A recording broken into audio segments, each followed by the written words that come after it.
بسم اللہ الرحمن الرحیم۔ تاریخ بدل رہی ہے۔ پہلی مرتبہ ایسا ہوا ہے کہ امریکہ کے کسی اعلیٰ عہدیدار نے اسرائیل پہ کھلے عام اور براہ راست تنقید کی ہے۔ ماضی کی باتیں بھی سامنے آ رہی ہیں۔ ماضی کی باتیں بتانے والا کون ہے؟ اب اسرائیل کے اوپر کیا تنقید ہوئی ہے، اور تنقید بھی ایسے کہ جسے سن کے چھکے چھوٹ جائیں، جس میں امریکہ کے ایک اعلیٰ عہدیدار یہ کہتے ہیں کہ اسرائیل ہوش کرے، دنیا میں اس سے کوئی محبت نہیں کرتا ہے، اسے کوئی پسند نہیں کرتا۔ یہ واحد امریکہ ہے جو اس کے پیچھے کھڑا ہوا ہے۔ آخر بات کیا تھی؟ قتل و غارت کا تذکرہ کیوں آیا؟ کس نے کہا؟ اور ایک نہیں بلکہ دو اعلیٰ عہدیدار، ایک سابق عہدیدار ہے، ایک موجودہ عہدیدار ہے، دونوں نے کیا کہا آج آپ کو وہ بھی بتائیں گے، تفصیل کے ساتھ بتائیں گے۔ اور اس کا اشارہ کیا جاتا ہے، اس کا مطلب کیا ہے؟ کیا امریکہ اور اسرائیل کے درمیان تیزی سے دوریاں پیدا ہو رہی ہیں؟ کیونکہ ابھی ہمیں کچھ دیر پہلے معلوم ہوا ہے کہ اسرائیل نے لبنان میں اسٹرائکس کی ہیں، جس میں 14 افراد جو ہے وہ جاں بحق ہوئے ہیں۔ اس کا مطلب یہ ہے کہ جنگ ابھی بھی جاری ہے۔ اور امریکہ اور ایران کے درمیان جو میمورنڈم ہوا ہے، جو یادداشت جس کے اوپر دستخط ہوئے ہیں، اس میں یہ بات واضح طور پر دوسرے نقطے کے اندر لکھی گئی ہے کہ لبنان میں بھی جنگ بندی ہوگی۔ تو اب اگر لبنان میں جنگ بندی نہیں ہوتی، اسرائیل حملے کرتے رہتا ہے، امریکہ کی بات نہیں سنتا، یا امریکہ کی مرضی سے ایسا کرتا ہے، دونوں چیزوں کے بارے میں کہا نہیں جا سکتا، تو پھر اس معاہدے کا مستقبل کیا ہوگا، اس کے اوپر بھی بات کریں گے۔ اس کے ساتھ ساتھ امریکہ اور ایران کے درمیان سوئٹزرلینڈ میں ایک تقریب ہونی تھی، جہاں پر پاکستان کے وزیر اعظم بھی شرکت کرنی تھی۔ وہ تقریب منسوخ ہو گئی۔ آخر اس کا سبب کیا تھا؟ تقریب منسوخ ہونے کے پیچھے کوئی کہانی ہے، کوئی خبر ہے، یا بس ویسے ہی تقریب جو ہے وہ اب ہو نہیں سکی؟ اگر منسوخ ہو گئی ہے تو اب ہوگی کب؟ اس کے اندر مذاکرات ہوں گے یا دستخط ہوں گے؟ معاملہ ہے کیا؟ اس کے ساتھ ساتھ آبِ حرمت کی صورتحال آپ کو بتائیں گے، کیا صورتحال ہے، بلاکیڈ کی کیا صورتحال ہے، اور ایران نے آبِ حرمت پہ جو قبضہ کر رکھا تھا اس حوالے سے اب کیا صورتحال ہے۔ اس کے ساتھ ساتھ آپ کو یہ بھی بتائیں گے کہ 4 ممالک ایک اتحاد بنانے جا رہے ہیں، جس میں پاکستان بھی شامل ہے۔ وہ کون سے ممالک ہیں، اجلاس کب ہوگا، کیا بات چیت ہوگی، اور اس کے پیچھے کیا کہانی ہے، اس کو بھی ریویل کرنے کی کوشش کریں گے۔ اس کے ساتھ ساتھ یوکرین نے روس پہ حملہ کر دیا ہے، یہ جنگ کب سے جاری تھی، اس کی تاریخ کیا ہے، مختصر سا تذکرہ آخر میں اس کا بھی کریں گے۔ لیکن پہلے آتے ہیں اسرائیل اور امریکہ کے تعلقات کی طرف۔ تیزی کے ساتھ بگڑ رہے ہیں، کھلے عام بات ہو رہی ہے، ایک دوسرے کے اوپر تبصرے ہو رہے ہیں۔ اسرائیل کے وزیر بن گوئن نے تو یہاں تک کہا تھا کہ ڈونلڈ ٹرمپ جو ہے وہ اسرائیل کے فیصلے نہیں کریں گے، ہم آزاد ہیں، ہماری مرضی، ہم جو کچھ کرتے پھریں۔ گزشتہ رات آخرکار امریکی نائب صدر جے ڈی وینس کا پیمانہ بھی لبریز ہو گیا، وہ بھی ناراض ہو گئے۔ انہوں نے 2 مقامات پہ اسرائیل کو شدید تنقید کا نشانہ بنایا۔ ایک انٹرویو کے دوران ان کا کہنا یہ تھا کہ کیا 90 ملین لوگوں کا ملک، یعنی کہ 90 لاکھ لوگوں کا ملک، یہ فیصلہ کرے گا کہ جب بھی راستہ بنانا ہے، جب بھی آگے بڑھنا ہے تو لوگوں کو قتل کرنا ہے؟ کیا اسرائیل جو ہے وہ تمام صورتحال کو اسی طریقے سے ڈیل کیا کرے گا جیسے اس نے غزہ کے اندر کی تھی؟ اس کے ساتھ ساتھ انہوں نے یہ بھی کہا کہ اگر یہ مذاکرات نہ کیے جائیں، یہ معاہدہ نہ کیا جائے، تو آپ بتا دیں آپ کے پاس کیا پلان ہے؟ آپ کے پاس کوئی پلان نہیں ہے سوائے قتل و غارت کے۔ بات صرف یہاں پہ ختم نہیں ہوئی، بلکہ جب جے ڈی وینس جو ہے وہ ایک پریس کانفرنس کے لیے پہنچے، پریس بریفنگ کے لیے پہنچے، تو وہاں پر بھی وہ پھٹ پڑے۔ انہوں نے کہا کہ 2 لوگ ایسے ہیں جو اسرائیل کی کابینہ کے اندر موجود ہیں، نتن یاہو کی کابینہ میں موجود ہیں، اور وہ جے ڈی وینس کہتے ہیں کہ جی وہ ڈونلڈ ٹرمپ کے اوپر تنقید کر رہے ہیں۔ وہ کہتے ہیں ڈونلڈ ٹرمپ کے اوپر آپ تنقید کریں، لیکن آپ کو سوچ لینا چاہیے کہ پوری دنیا کے اندر آپ اکیلے ہیں اور ڈونلڈ ٹرمپ آپ کے ساتھ کھڑے ہیں۔ اگر ڈونلڈ ٹرمپ نہ ہوتے تو آپ آج اس مقام کے اوپر نہ ہوتے۔ اور یہ یاد رکھیے گا کہ جس اسلحے سے آپ جو ہے وہ حملے کر رہے ہیں، اس کا 2/3 اسلحہ جو ہے وہ امریکہ کے ٹیکس پیئر اور امریکہ کے محنت کشوں کے ہاتھوں کا بنا ہوا ہے۔ آپ امریکہ کے اوپر تنقید کر رہے ہیں۔ بڑے کھل کے بات چیت ہوئی ہے۔ اس سے پہلے یہ ضرور تھا کہ امریکہ کو اسرائیل کے حوالے سے تحفظات تھے، لیکن کھل کر بات نہیں ہوتی تھی۔ ہمیں نہیں بھولنا چاہیے کہ پینٹاگون نے بتایا تھا کہ اسرائیل امریکہ کی جاسوسی کی کوشش کر سکتا ہے۔ ہمیں یہ بھی نہیں بھولنا چاہیے کہ ایک انٹرویو 2 روز پہلے ہیلری کلنٹن نے بھی دیا۔ ہیلری کلنٹن کون ہے؟ کچھ میں آپ کو اس کا بھی تذکرہ کر دیتا ہوں۔ ہیلری کلنٹن امریکہ کے سابق صدر کی اہلیہ ہیں، بل کلنٹن کی، اور اس کے ساتھ ساتھ جو اس سے پہلے یعنی کہ 2017 کے انتخابات میں ڈونلڈ ٹرمپ کے مقابلے میں ہیلری کلنٹن ہی ڈیموکریٹس کی طرف سے امیدوار تھیں۔ آپ یہ کہہ سکتے ہیں کہ براہ راست ڈونلڈ ٹرمپ اور ہیلری کلنٹن کے درمیان مقابلہ ہوا تھا۔ اس کا مطلب یہ ہے کہ اگر J D Vance Republican party سے ہیں تو ان کی مخالف پارٹی امریکہ کے اندر جو ڈیموکریٹس ہے، اس کی بھی جو ایک خاتون سابق صدر کی جو ہے وہ اہلیہ اور سابق صدارتی امیدوار، اور اس کے ساتھ ساتھ سیکرٹری آف اسٹیٹ جو رہی ہیں، وہ یہ کہتی ہیں کہ ان کے زمانے میں بھی اسرائیل پریشر کیا کرتا تھا، بڑے بری طریقے سے دباؤ ڈالا کرتا تھا کہ امریکہ ان کے ساتھ مل کے ایران کے اوپر حملہ کر دے. لیکن وہ کہتی ہیں کہ کئی دفعہ تو اتنی بحث ہوئی, نیتن یاہو بھی تھے اور اس سے پہلے احود بارک جو تھے, جو اسرائیل کے وزیر اعظم تھے, ان کی طرف سے بھی اتنا پریشر دیا گیا کہ ایک دن تو میں نے کہا کہ گڈ لک, پھر جا کے جو کرنا ہے کر لیں. یہ بالکل اس طریقے سے کہ جب آپ کو غصہ آ جاتا ہے تو آپ کہتے ہیں ٹھیک ہے پھر جاؤ یار جو کرنا ہے کر لو. تو وہ یہ کہتی ہیں کہ اس حد تک صورتحال آئی تھی, اور ان کا یہ انٹرویو زیادہ پرانا نہیں ہے, 16 جون کا انٹرویو ہے ان کا انٹرویو, اور اس کے بعد جے ڈی وینس کا اس طریقے سے بولنا اور ان کا یہ کہنا کہ مذاکرات کے اوپر جو تنقید لوگ کر رہے ہیں وہ بتا دیں کہ پھر ہمارے پاس آپشن کیا تھا.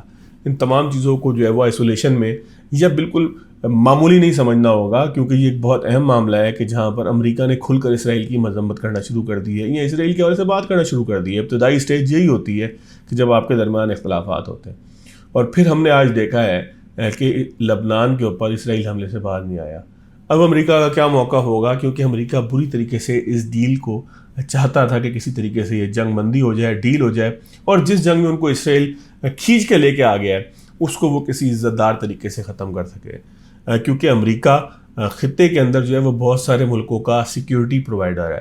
اگر قطر کی بات کی جائے, کویت کی بات کی جائے, متحدہ عرب امارات کی بات کی جائے, سعودی عرب کی بات کی جائے, یہ تمام وہ ملک ہیں کہ جہاں پر, اردن کی بات کی جائے, وہ تمام ملک ہیں کہ جہاں پر ایران حملے کرتا رہا, اور ایران حملوں کے لیے جن جگہوں کو نشانہ بناتا رہا وہ امریکہ کی بیسز تھیں.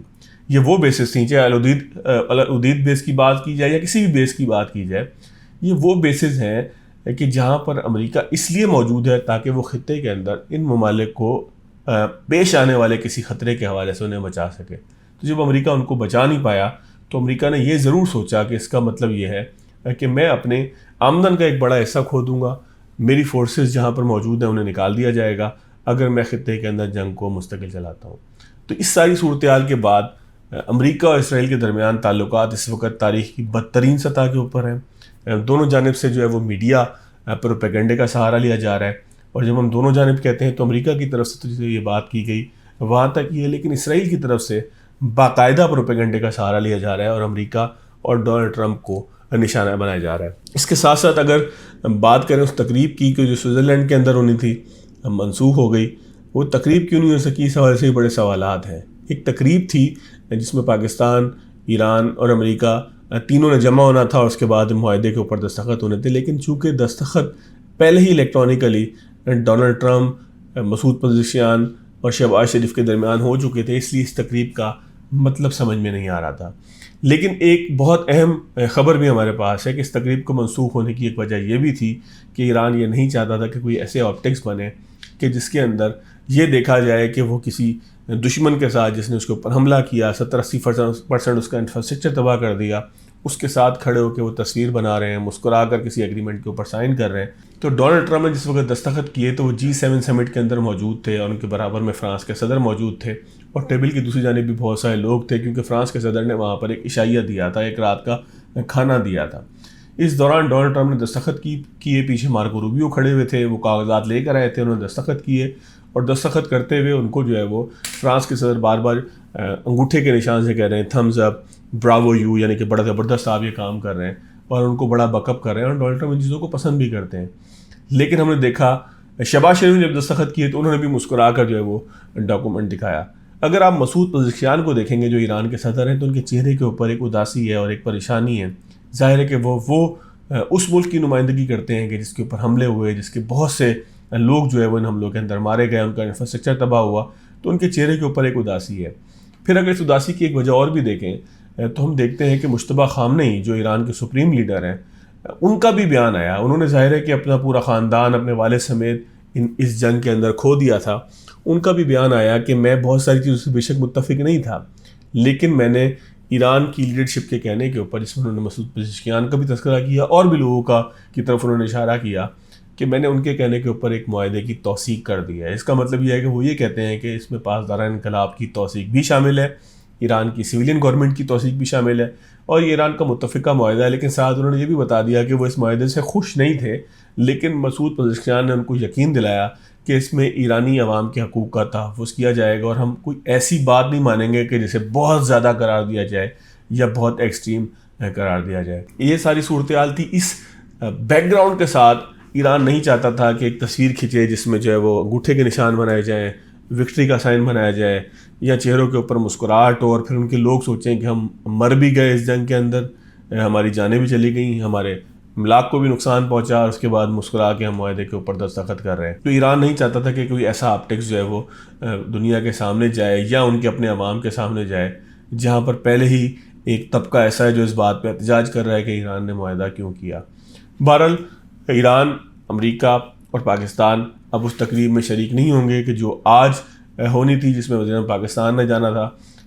جے ڈی وینس نے بھی اس کی تصدیق کر دی ہے کہ وہ سوئٹزرلینڈ نہیں جا رہے، لیکن بہرحال یہ ہے کہ مذاکرات کا دور ابھی ہونا ہے، کیونکہ 60 دن کے لیے ایک عبوری معاہدہ ہے۔ عبوری اس کو اس لیے کہیں گے کہ اس کے جواب میں ایک ایسا معاہدہ ہونا ہے کہ جس کو اقوام متحدہ نے بھی تسلیم کرنا ہے اور وہاں سے بھی اس کی سیکیورٹی کونسل سے بھی اس کو ویٹ کرایا جانا ہے۔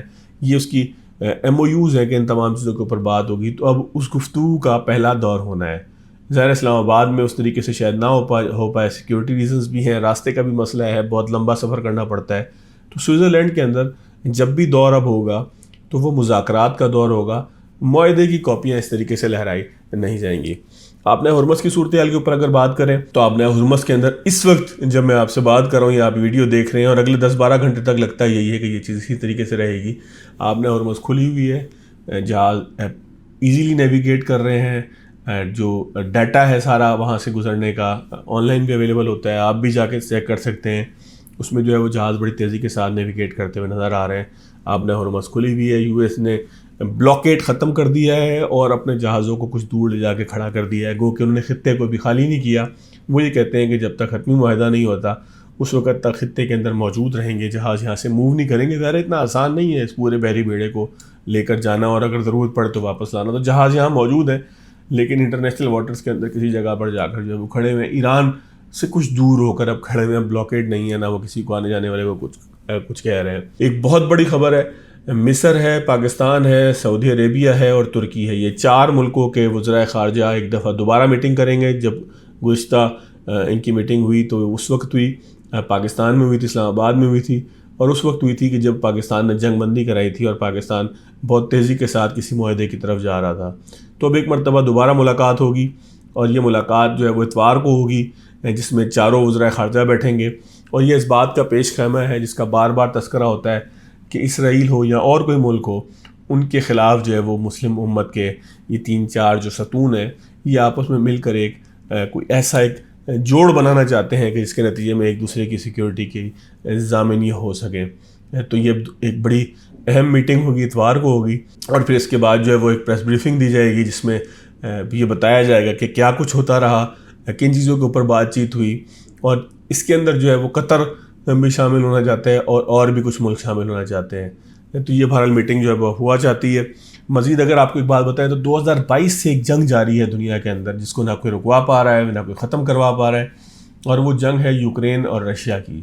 اس جنگ کے اندر اب تک کا 2022 سے لے کے اب تک کا سب سے بڑا حملہ جو ہے وہ جس کو کالی رات سے تشبیہ دی جا رہی ہے وہ یوکرین نے 200 ڈرونز کے ساتھ جو ہے وہ رشیا کے اوپر کیا ہے، اور اس کے اندر جو ہے وہ ایک آئل ریفائنری کو بھی نشانہ بنایا ہے۔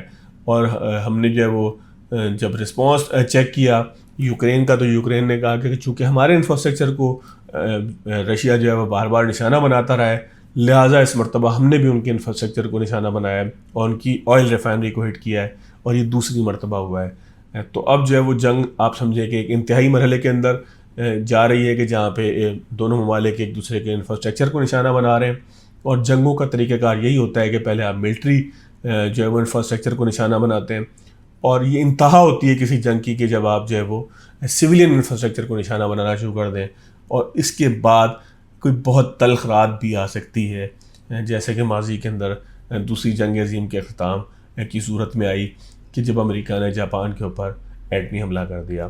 بہرحال آج کے لیے اتنا ہی کنکلوڈ کرتے ہیں، یاد دیجیے گا، اللہ حافظ۔